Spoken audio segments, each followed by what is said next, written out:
നമസ്കാരം. എൻ്റെ ഒരു ഗുരുനാഥനുണ്ടല്ലോ, ഹരികുമാർ സാർ. അദ്ദേഹത്തിൻ്റെ വീട്ടിൽ ചെന്ന് ബെല്ലടിച്ചാൽ അദ്ദേഹം മേളിൽ നിന്നുകൊണ്ട് നോക്കും ആര് വന്ന് നിൽക്കുന്നതാണ്. ആവശ്യക്കാരാണെങ്കിലേ പുള്ളി മോളിൽ നിന്ന് ഇറങ്ങുള്ളൂ. വളരെ പതുക്കെ സാവധാനത്തിലേ ഇറങ്ങി വരുള്ളൂ. അല്ല ധൃതി വെച്ച് ഒരു കാര്യത്തിനും പുള്ളിക്ക് ഒന്നും ചെയ്യാൻ പറ്റില്ല. അപ്പോൾ മേളിൽ നിന്ന് ആരാണെന്ന് നോക്കിയ ശേഷമേ അദ്ദേഹം താഴേക്ക് ഇറങ്ങൂ. വാതിൽ തുറന്ന ശേഷം വലതുവശത്തുള്ള വിസിറ്റിംഗ് റൂമിലേക്ക് അദ്ദേഹം നടക്കും, പിന്നാലെ ഞാനും നടക്കും. നാഷണൽ അവാർഡ് ഉൾപ്പെടെയുള്ള ഷീൽഡുകൾ നല്ല ഭംഗിയായിട്ട് ഒരു മൂലയിൽ കോർണറിൽ അടുക്കി വെച്ചിട്ടുണ്ട് വീട്ടിൽ. അവിടെ ചെന്ന് അദ്ദേഹം ഇരിക്കും. കാരണം ഒരു ഫോട്ടോ എടുത്താലും ആ ഷീൽഡെല്ലാം ഫ്രെയിമിൽ വരണം. അതിനുവേണ്ടിയാണ് പുള്ളിയുടെ സ്ഥിര സീറ്റ് അതായി മാറി. എന്നിട്ട് എന്നെ എന്തിനാണ് വിളിപ്പിച്ചത് എന്നുള്ള കാര്യമൊക്കെ വളരെ വിശദമായി പറയും. ഒരു 10 മിനിറ്റ് അങ്ങനെ പോകുമ്പോൾ ചേച്ചി, ചന്ദ്രിക ചേച്ചി എന്ന് ഞാൻ സ്നേഹത്തോടെ വിളിച്ചിട്ടുള്ള എൻ്റെ ഒരു പെങ്ങളെപ്പോലെ ഞാൻ സ്നേഹിച്ച ചന്ദ്രിക ചേച്ചി ഒരു കപ്പ് ചായയായിട്ട് വരും.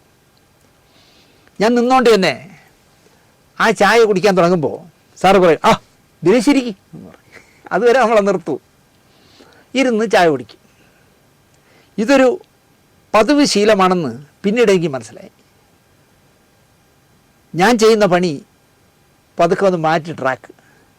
ബെല്ലടിക്കും, വാതിൽ തുറക്കും. സാറ് ഷീൽഡുകൾ ഇരിക്കുന്നതിൻ്റെ ആ മൂലയിൽ ഇരിക്കാനായി നടക്കുന്നതിനിടയിൽ ഞാനങ്ങിരിക്കും. സാറ് ഇരിക്കാൻ വരുമ്പോൾ ഞാൻ ഇരുന്ന് കഴിഞ്ഞ്. സാറിന് മനസ്സിലായി കാണുക അവൻ നമുക്കിട്ട് പണി ചെയ്യണമെന്ന്. ഞാൻ കയറി അങ്ങിരിക്കും. പിന്നെ എനിക്കൊരു അമ്മാവനെ പോലെ, എൻ്റെ തിരുവനന്തപുരം ഭാഷയിൽ പറഞ്ഞാൽ എൻ്റെ ഒരു മാമനെ പോലെയല്ലേ ഞാൻ കണ്ടിരുന്നത്.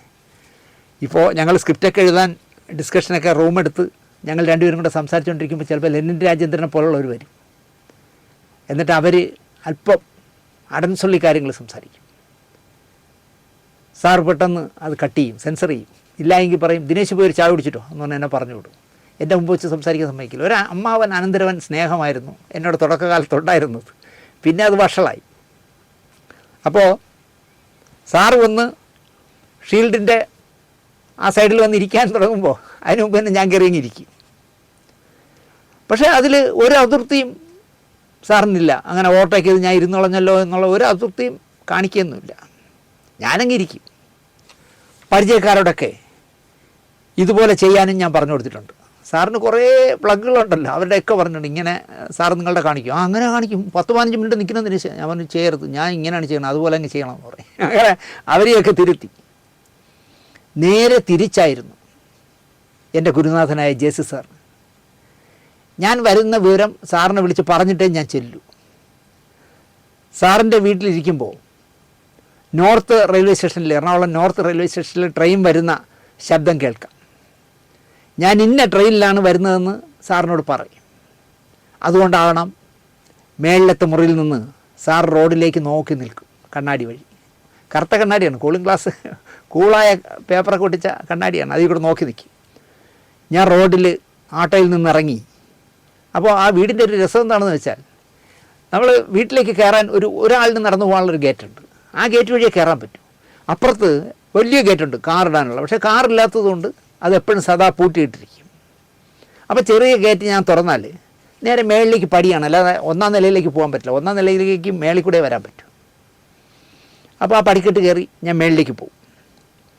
പടിക്കെട്ട് കയറി വാതിലിന് മുന്നിൽ എത്തുമ്പോഴേക്കും ഓട്ടോമാറ്റിക് ഡോർ തുറക്കുന്നത് പോലെ വാതിൽ തുറന്നു വരും. സാറ് തുറക്കുന്നതാണ്.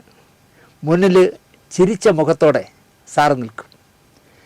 വിശാലമായ ഹാളിലേക്ക് കയറുമ്പോഴേ സാറ് പറയും, ദിനേശ് ഇരിക്കി എന്ന് പറയും. എന്നിട്ട് സാറ് പതുക്കെ നടക്കും. ഭൂമിക്ക് നോവാതെ നടക്കുന്ന ആളാണ്. സാറ് പതുക്കെ നടന്നവിടപ്പോൾ ഇരിക്കുമ്പോഴേക്കും ഞാൻ ഇരുന്ന് കഴിയും. അത് സാറ് തന്നെ ഓർഡർ ഇടുകയാണ്, ദിനേശ് ഇരിക്കി എന്ന് പറയും. അപ്പോൾ ട്രെയിൻ ലേറ്റായിരുന്നോ എന്നൊക്കെ ചോദിക്കും. എന്നിട്ട് താഴേക്ക് ഇറങ്ങേണ്ട പടിക്കെട്ട്, 1-ാം നിലയിലേക്ക് അടുക്കളയിലേക്കൊക്കെ പോകാനുള്ള പടിക്കെട്ടിൻ്റെ അങ്ങോട്ട് നോക്കിയിട്ട് നീട്ടി പറയും, ദിനേശനൊരു ചായ എന്ന് പറയും. നല്ല മുഴക്കമുള്ള ശബ്ദമാണല്ലോ. പിന്നെയാണ് എന്നെ വിളിച്ച കാര്യത്തിലേക്ക് സാർ കിടക്കുന്നത്. ഞാൻ ആദ്യമായി ഒരു ചാൻസ് ചോദിച്ച് ചെന്നപ്പോഴും ഇങ്ങനെയാണ് എന്നോട് പെരുമാറിയത്. പടിക്കെട്ട് കയറി മേളിലേക്ക് ചെല്ലുമ്പോൾ ഇടതുവശത്ത് ചുവരിൽ സിമെൻറ്റിൽ തീർത്ത ഒരു പ്രതിമയുണ്ട്. ഭയങ്കര രസമായിട്ട് ഈ നമ്പൂതിരിയൊക്കെ ചെയ്യുന്ന പോലത്തെ ആരോ നല്ല വിവരമുള്ള ആരോ ചെയ്തു കൊടുത്താണ്. കറുത്ത പെയിൻ്റ് അടിച്ച് വെച്ചിട്ടുണ്ട്. എനിക്കിപ്പോഴും സംശയം, ആ ചുവരിലിരിക്കുന്നത് യേശുദേവനാണോ അതോ യേശുദാസാണോ? ഇവർ രണ്ടുമല്ലെങ്കിൽ ജേസി സാറാണോ എന്നെനിക്ക് സംശയം തോന്നുന്നു. ഇപ്പോഴും എനിക്ക് മനസ്സിലാലോചിച്ചാൽ ഈ 3 പേരെയും എനിക്ക് തോന്നും ആ വിഗ്രഹത്തിൽ. ഹാളിലേക്ക് കടന്ന് ജേസി സാർ ഇരിക്കാൻ പറയുമ്പോഴാണ് ഞാനൊരു കാര്യം ആദ്യമായിട്ട് ചെന്നപ്പോൾ ശ്രദ്ധിച്ചത്. ഞാൻ ഇരിക്കുന്നതിൻ്റെ നേരെ തൊട്ടടുത്ത് നിലത്ത് മൊസൈക്ക് ഇട്ട തറയാണ്. അതിലൊരാൾ കമഴ്ന്ന് കിടന്ന് ഒന്നരമായിട്ട് ഉറങ്ങുകയാണ്, ഗൂർക്കം വലിച്ചുറങ്ങുകയാണ്. ട്രെയിൻ പോകുന്ന നോർത്തിലൂടെ ട്രെയിൻ പോകുന്ന അതേ ശബ്ദമുണ്ട് ഈ ഗൂർക്കത്തിൽ. ഷെർലിയുടെ അമ്മ കൊണ്ടുവന്ന, ജേസി സാറിൻ്റെ ഭാര്യ കൊണ്ടുവന്ന ചായ കുടിച്ചു കഴിഞ്ഞ് സാറുമായി വർത്തമാനം പറഞ്ഞ് തുടങ്ങുമ്പോൾ കമഴ്ന്ന് മൊസൈക്ക് തറയിൽ കിടന്ന രൂപം മലർന്നു കിടക്കും. ഞങ്ങളുടെ വർത്തമാനം ഉറക്കത്തെ അലോസരപ്പെടുത്തി എന്ന മുഖഭാവത്തോടെ മലർന്നു കിടക്കും. അപ്പോഴാണ് ഞാൻ അറിയുന്നത്, ഞാനിരിക്കുന്ന സോഫയിലിരിക്കുന്ന ഞാൻ അറിയുന്നത് എൻ്റെ കാലിൻ്റെ അവിടെ കിടന്ന ആൾ MG സോമൻ ചേട്ടനായിരുന്നു.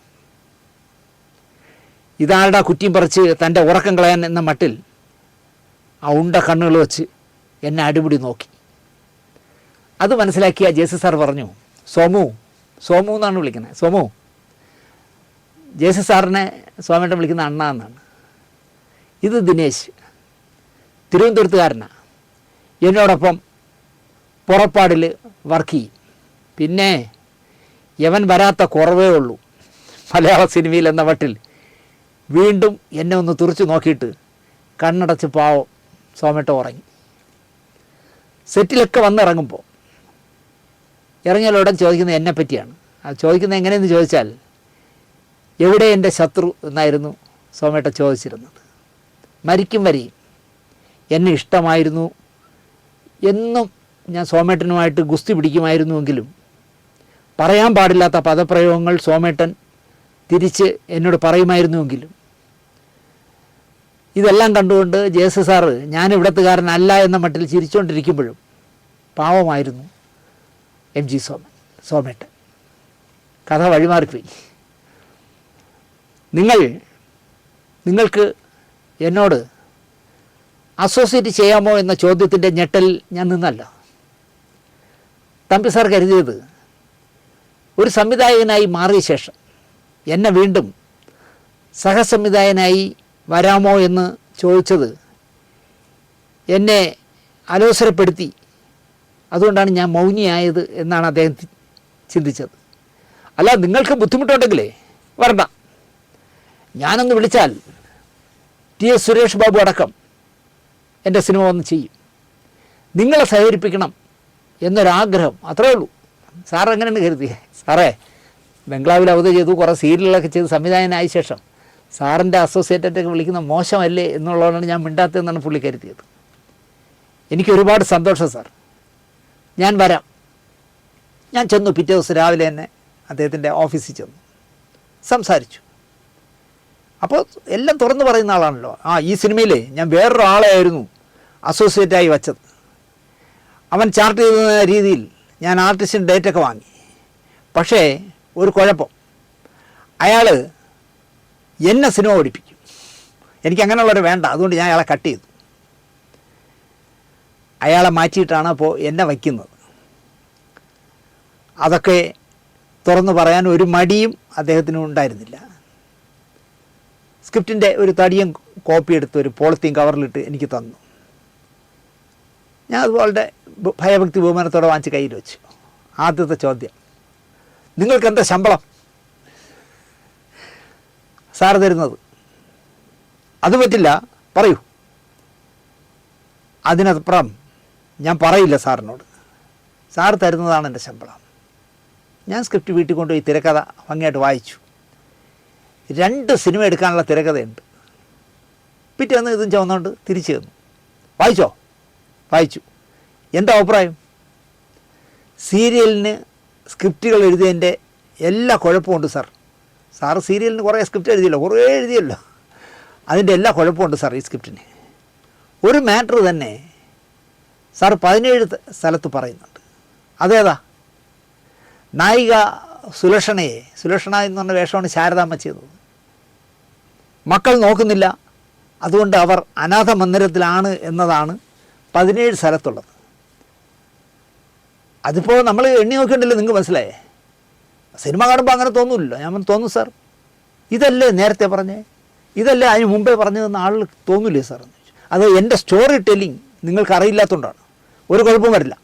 അപ്പോൾ ഈ ഞാൻ പിടിച്ച മുയലിന് 4 കൊമ്പ് എന്ന് വാശി പിടിക്കുന്നതാണ് തമ്പി സാറിൻ്റെ ഒരു ക്യാരക്ടർ. വിട്ടുവീഴ്ച അല്ലെങ്കിൽ തോറ്റു തരിക എന്നുള്ള ജീവിതത്തിൽ അദ്ദേഹത്തിന് പറ്റില്ല.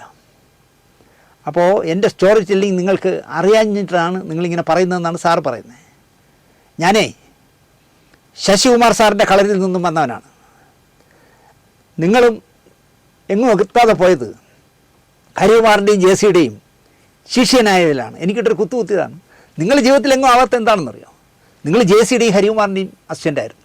ഞാൻ ശശികുമാർ സാറിൻ്റെ അസിസ്റ്റൻ്റ് ആയതുകൊണ്ടാണ് ഞാൻ വളർന്ന് വലുതായത് എന്നാണ് അദ്ദേഹം പറയുന്നത്. ഞാൻ എന്ത് പറയാൻ മറുപടി?